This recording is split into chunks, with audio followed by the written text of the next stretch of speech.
Auschwitz, the last days of July 1941, a prisoner has escaped, and the camp has an answer for that. 10 men die for the one who ran. The deputy commandant walks the rows, choosing. A man breaks. He weeps aloud for his wife, for his children. And then a prisoner no one chose steps out of line. This is the story of number 1670, the man who volunteered for death row. Raymond Kolbe was born on the 8th of January 1894 in Zdunska Wola, in a Poland that did not exist, partitioned off the map, his town under the Russian crown.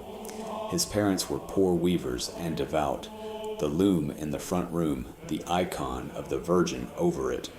He was, by his mother's own account, a handful, until the day he wasn't.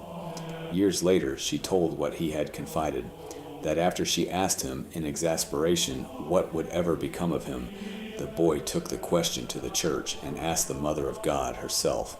And as he told it, she came to him holding 2 crowns, one white for purity, one red for martyrdom. Which would he choose? He said, both. Take that account for what the church takes it for. A private grace told by the man it happened to weighed at his beatification.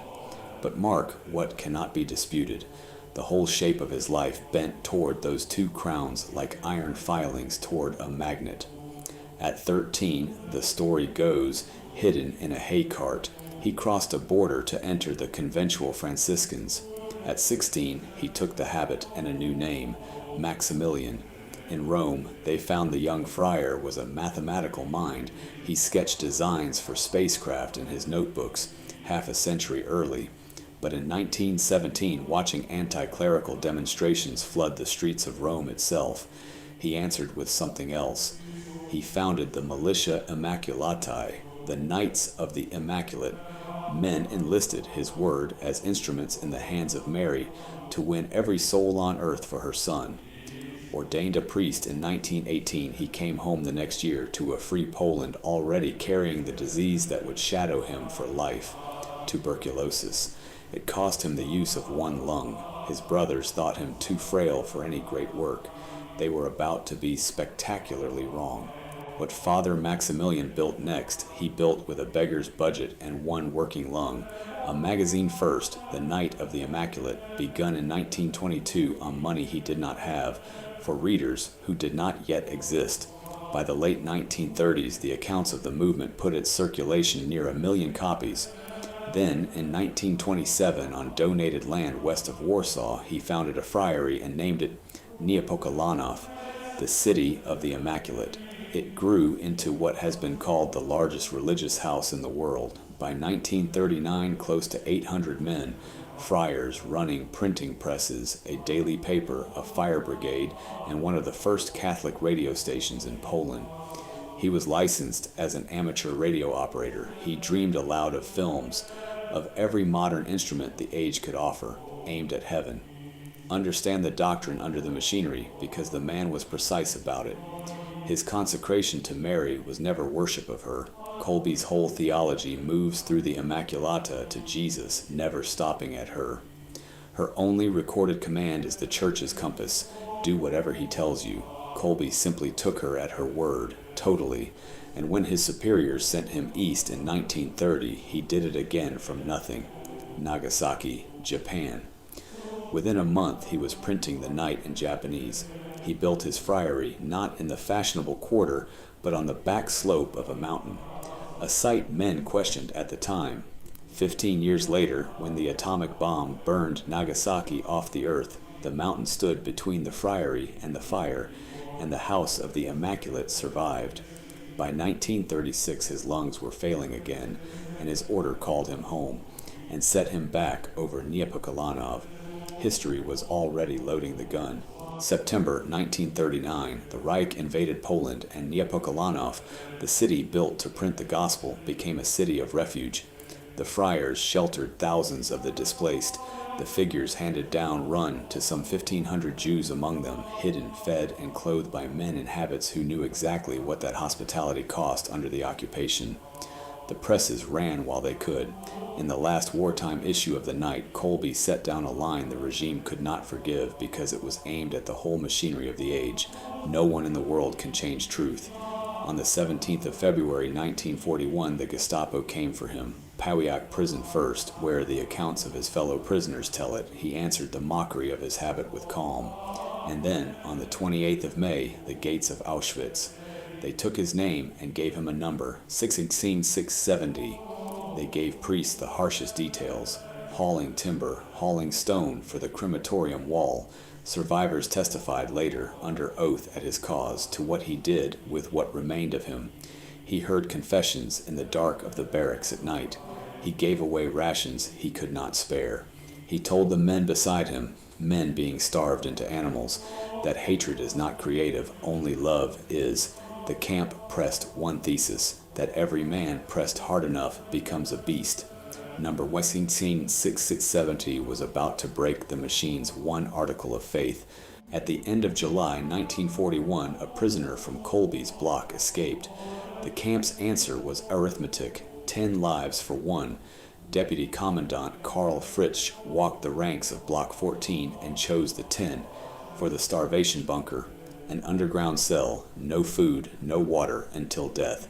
One of the 10, a Polish army sergeant named Franciszek Gajowniczek, broke into sobs. My wife, my children. And then came the thing none of them had ever seen.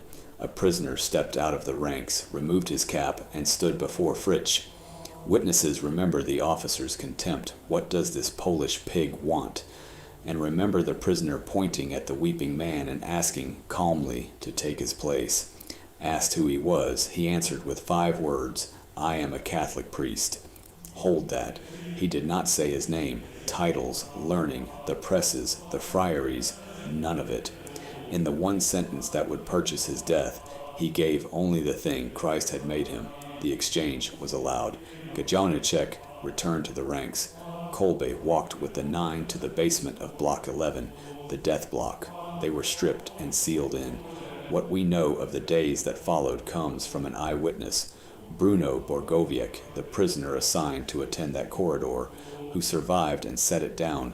The SS expected cursing, madness, men tearing at each other. Instead, from that cell, day after day, the Rosary, hymns, prayers led by the priest, answered by the dying, taken up by the other condemned cells around them, until, in Borgowiec's account, the corridor of the death block sounded like a church. When the guards opened the door, Kolbe was standing or kneeling in the middle of the cell, meeting their eyes. Cheerfully, the account says, cheerfully, in a starvation cell. 2 weeks, one by one the voices stopped.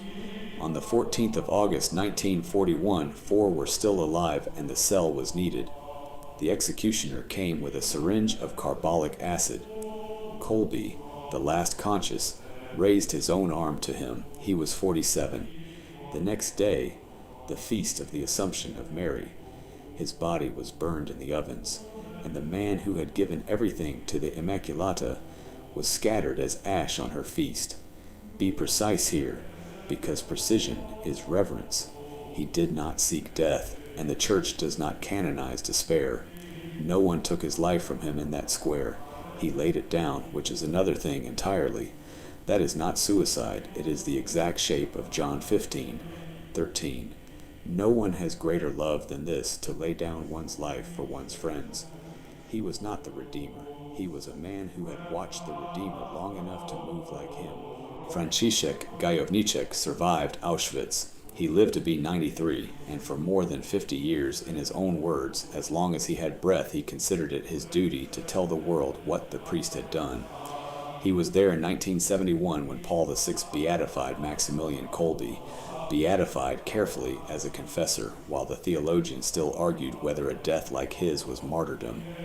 The Pope himself went further and called him a martyr of love. He stood in St. Peter's Square on the 10th of October 1982 when a Polish Pope who had lived under the same occupation, John Paul II, ended the argument by apostolic authority and declared him saint and martyr. 3 years earlier, standing at Auschwitz itself, that same Pope had already named him the patron of our difficult century. The century got no easier, neither did yours, so take 2 charges from number 16670, like orders. First, consecrate the day before the day takes you. Kolbe did not improvise that hour in the square. Every morning for decades he had already handed the day over to Jesus through Mary in an offering that took less time than pouring coffee. That is where the strength was banked. You will not summon in your crisis what you never deposited in your mornings. Tomorrow, before the phone comes off the counter, offer the day, one sentence through her to him. Then do it every morning this week. The sanctum is built on reps. Second, love is substitution, and it starts at kitchen table scale. What Kolbe did once in lights the whole world can see. A father does small and unseen, or not at all. He takes what was going to land on someone else, the tired chore, the hard conversation, the hour of sleep, the blame that wasn't his, and he steps into it on purpose without announcing it. That is the same movement as the bunker, run at house scale, greater love laid down in increments. This week, find the burden in your home that is not yours and take it silently. And when the world tells you one man's goodness is pointless against machines that big, remember the thesis Auschwitz worked day and night to prove, that if you strip a man of everything, nothing remains, no soul, no priest, only an animal. More than 1 million human beings were murdered there. Say that plainly and never say it softly. But in one cell, in front of witnesses, the thesis itself broke. One starved priest with one working lung refused to become what the camp was built to make of him, and the church wrote his answer into the calendar of the saints. The lie lost. It loses. Wherever it meets a man it cannot empty, but only in men who trained before the hour came. Altar, arms, allegiance, subscribe, and next Tuesday, the feast the whole church keeps that same week, the Mother of God, taken up body and soul into glory, what the Assumption actually is, what it is not, and why a dogma about Mary's body is a war flag for yours. The Assumption, next Tuesday, 7 a.m.